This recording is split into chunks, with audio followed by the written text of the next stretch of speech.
जब ये बात पूछी, क्योंकि यदि किसी से पूछो भैया आपको सबसे ज्यादा रिश्ता कौन पसंद है, तो सब यही कहेंगे हमें ससुराल वाला रिश्ता ज्यादा पसंद है। ससुराल में अच्छी खातिरदारी होती, हाँ, जाते समय फिर बढ़िया बढ़िया व्यंजन आ जाते हैं, बढ़िया बैठने की व्यवस्था, पंखा लग जाते, कूलर लग जाते, बढ़िया हाई फाई तुम्हारी व्यवस्था हो जाती। कहीं पंडित जी जितना हमारी ससुराल में खातिरदारी होती है इतना कहीं नहीं होती। हमको तो रिश्ता केवल ससुराल का पसंद है। जब प्रभु से पूछा, मैया ने विचार किया, प्रभु भी यही कहेंगे कि हमें ससुराल वाला रिश्ता ज्यादा पसंद है। प्रभु ने कहा आप जानना चाहती हो कि हमें कौन सा रिश्ता पसंद है?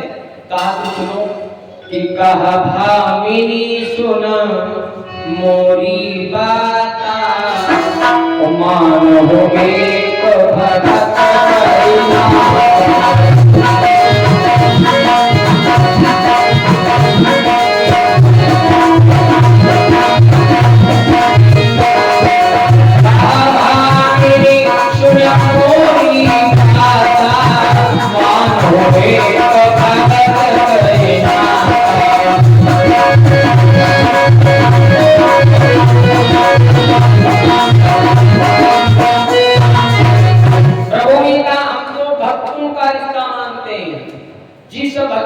भक्तों के हृदय में भक्ति वास करती है, उन्हीं प्रभु को भक्तों का केवल रिश्ता पसंद है, भक्तों को अपना मानते हैं, सदैव भक्तों पर करुणा बरसाते हैं। यही प्रभु की दिव्य लीला है।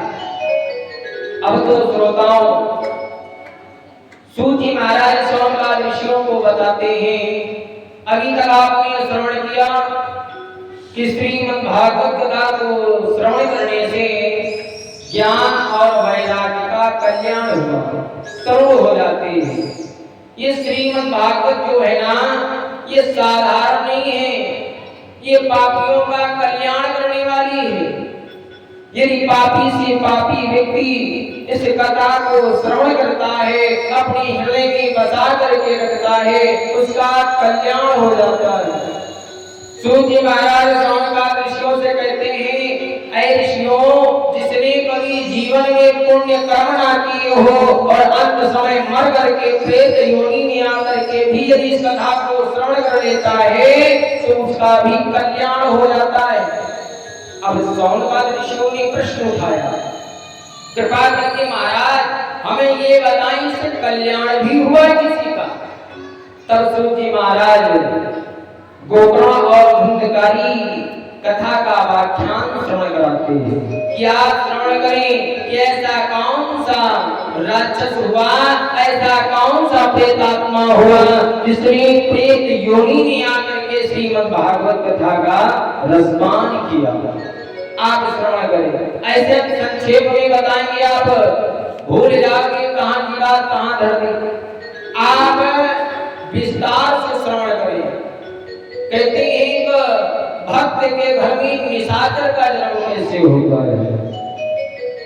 कहते हैं तुंगभद्रा नदी के तट पर एक गांव बसा हुआ है और उस एक गांव में पंडित जी रहते हैं जिनका नाम है आत्मदेव शर्मा।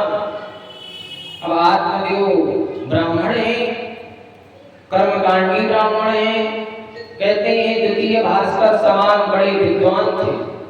कहते हैं विशुद्ध ब्राह्मण वृत्ति से जीविका निर्वाह करते थे, अपनी जीविका को चलाते थे, कर्मकांड करते थे। कहते हैं ब्राह्मण जितना सीधे स्वभाव वाले थे, उनकी धर्म पत्नी है धुंधली, जैसा नाम वैसा काम भी उनका है। जब तक पड़ोसन में झगड़ा नहीं कर लेती तब तक उनका खाना नहीं हजम होता है।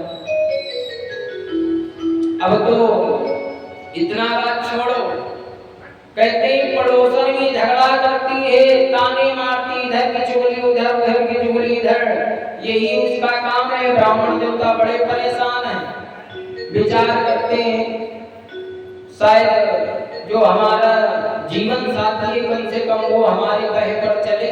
अब ब्राह्मण देवता कोई बात समझाते हैं, कम से कम ये मत करो, तो ब्राह्मण देवता को डांट देते हैं। ब्राह्मण देवता कुछ बोल नहीं पाते। अच्छा, ये माताओं की अक्सर करके आदत होती है, बुरा मत मानना भैया, क्योंकि हमने देखा है माताओं को आप कोई बात बता और यदि आप बात बताओ वो दूसरी जगह ना फैले, ये कैसे हो सकता है? पति देव कोई बात बताया, कहा सुनो कहीं को कान में भनक ना पड़ पावे, वही तो बता के चले गए। हाँ हाँ नहीं बताती, पर उनके कहते अंदर वो बात खटक रही है, ये बात कहीं प्रकार का जानकारी मिल जाए, बात सही।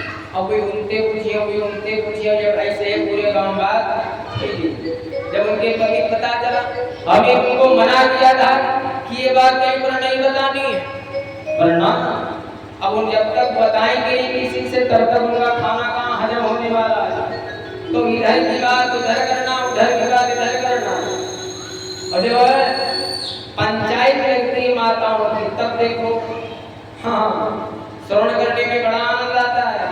पंचायत की देखो बाबा जमाने की बात है, धोती जा रहा है तो कहिए चलो उनके घर में ऐसा फलाने घर में ऐसा था, दुनिया बातें फिर माताएं अपनी पंचायत में सुनाएंगे। उनकी बात सुनते यही धुंधली का कार्य है, इधर की बातें उधर करती है।